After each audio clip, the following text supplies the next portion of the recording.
Hi everyone, welcome back to my weekly meal plan episode. This is a weekly meal plan episode that where I share my family's meal plan for the upcoming week. And I also do a blog post that goes along with this on my website at lolasfrugallife.com for any of the recipes that I might mention in the weekly meal plan. So this episode comes out every Wednesday. My meal plan starts on Saturday through the following Friday. It's just for dinners. I definitely repeat meals pretty frequently because most important to me is having a meal planned for each day and not worrying so much about always having something new. I try and make things that we eat that we like regularly, and then I add in some new recipes when I can. And I do like rotations too for certain days of the week just to make it super, super easy. Like I always say, we do hamburgers every other Monday. We do some type of Mexican theme every Tuesday. So we kind of have like themes going pretty much Monday through Thursday, and then Friday through Sunday I just kind of fill in with some other regular meals that I typically make. So this week's meal plan starts on Saturday, March 11th. So for Saturday, I actually am trying a new recipe, which is called Super Easy Swedish meatballs, which is from iwashyouDry.com. I have never made this before, obviously, because I said I'm trying a new recipe, but I was making a Swedish meatball crock pot recipe that I made a few weeks back, and I don't know if it was, I used to make it with like frozen turkey meatballs that I would get at BJ's, and I don't know if they changed the turkey meatballs or I just don't like them anymore or whatever, but honestly I thought it came out gross. Like I feel really bad because I hate throwing out food. You guys know that if you've listened to me for any amount of time. I really try everything not to waste food, but I couldn't eat the leftovers and neither could my family. Like it was just gross. I don't know why. So I'm not using that recipe anymore.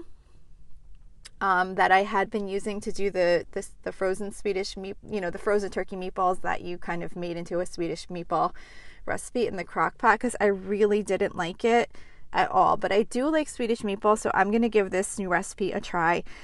And for a side, I'm going to do Chef John's perfect mashed potatoes, which is really more just a method to cook the potatoes. It's really simple. It's just easy for me to follow.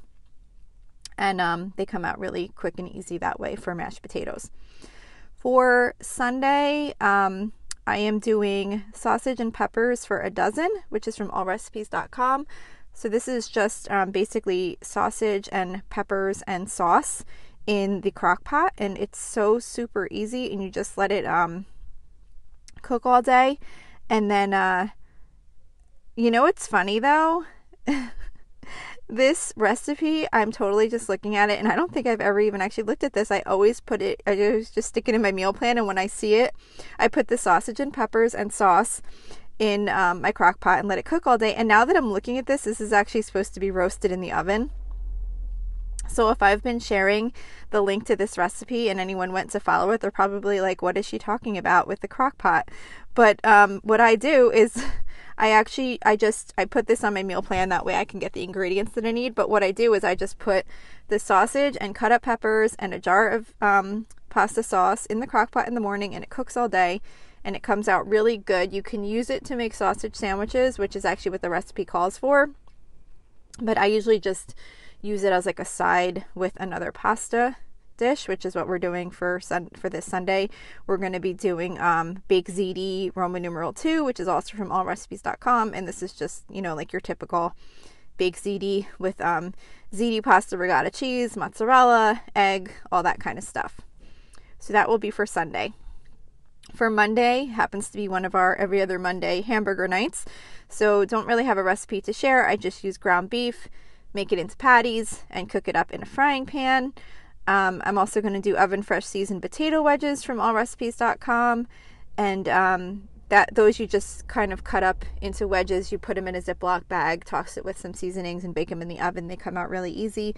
And then we'll do a can of pork and beans with that also. For Tuesday, for our Mexican theme night, I'm going to be doing homemade nachos with ground beef, which is from theseasonedmom.com. But you really don't have to follow a recipe. I mean, I basically just browned up some ground beef and then layer it over tortilla chips on a baking sheet, and then kind of cover that with a bunch of shredded cheddar cheese, and then bake it like that. And then you could just top it with whatever toppings you like. We like salsa and avocados and sour cream and all that kind of stuff. So that is what we're doing for Tuesday. For Wednesday, I'm doing 1 pot garlic, butter, shrimp, and orzo. This is from howsweeteats.com. And this is one of the recipes I've kind of started rotating in on my Wednesday seafood nights. It's really pretty easy and it comes out really good, so we're going to have that again. For Thursday, since it's the day before St. Patrick's Day, I am doing shamrock raviolis, which are a traditional Irish food. Just kidding. I get them at Costco every year just because I think they're so cute. They're just like green on one side and regular pasta color on the other side, and they're in shamrock shapes. And I think it even says like something about traditional on the packaging, which I know it doesn't really mean like that the shamrock shaped raviolis are traditional, but I just always kind of make a joke with my kids, like, oh, we're having traditional shamrock-shaped raviolis for dinner tonight. We always do that once a year. And then I'm going to just do quick and easy air fryer sausage on the side with those, which is from staysnatched.com. I used to make the raviolis with Irish bangers to keep kind of with the St. Patrick's theme, but I was getting them at Costco every year, and then they stopped selling them. So I don't know why they're not carrying them anymore, because it was kind of like a tradition. Like every year I would always get those and the shamrock raviolis, and I would do those the day before St. Patrick's Day, because then on St. Patrick's Day I do corned beef, which I'll get to in a minute. But anyway, I am a quarter Irish only, but even if I wasn't any Irish, I would still be celebrating St. Patrick's Day because I celebrate anything that I can. I just think it's fun to find little things to celebrate. So anyhow, we'll do that for our St. Patrick's Day Eve meal. And then Friday, March 17th, St. Patrick's Day, we're going to be doing a corned beef in the slow cooker. This recipe is called slow cooker corned beef and cabbage, which is from allrecipes.com. But I actually don't do the cabbage in the slow cooker with the corned beef. I just personally don't like how the cabbage comes out. For me, like for my personal taste, it comes out too salty and too much tasting like corned beef. So what I started doing, and I already have a corned beef, it's frozen. I got it at Costco when I got the raviolis and everything.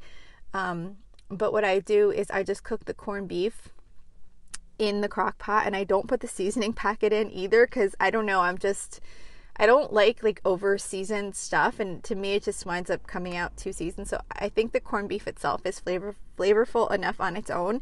So I just cook the corned beef in the crock pot with, I forget if it's like beer, I think is what I put in there. That's what this recipe says, and I think that's what I did last time. It's like beer and water. So I just cook that in there, and then as a side dish, I'm making easy Irish colcannon. And if you haven't had colcannon before, it's basically mashed potatoes with cabbage in them. So we still get like the cabbage and it is an Irish dish.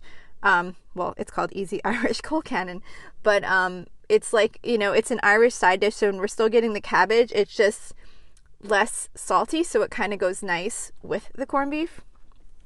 So anyway, that is this week's meal plan. That's all I have to share for today. Again, like I said, you can find links to any of these recipes that I mentioned on my blog post for this week's meal plan at lolasfrugallife.com. Thanks so much for listening, and I will see you back here next week. So thank you for checking in for this podcast episode. And don't forget, you can always email me with any questions or suggestions at lolasfrugallife@gmail.com. You can follow me on Instagram and Facebook at lolasfrugallife. And you can find a blog post for most of my episodes and definitely all of my meal plan episodes at lolasfrugallife.com. You can also join our private listeners group at facebook.com/groups/lolasfrugallife. And if you enjoy the show, please make sure to subscribe on Apple Podcasts, Spotify, YouTube, or wherever you listen from. And I would love it if you would screenshot the show and tag me on Instagram so I could see you're listening. Also, if you can please take a couple of seconds to rate and review the podcast, those ratings and reviews are what help the show come up better in search results so that other people can find this podcast. So that will really help me in growing my audience. So that's it for today. Thank you so much for listening, and I hope you have an awesome day.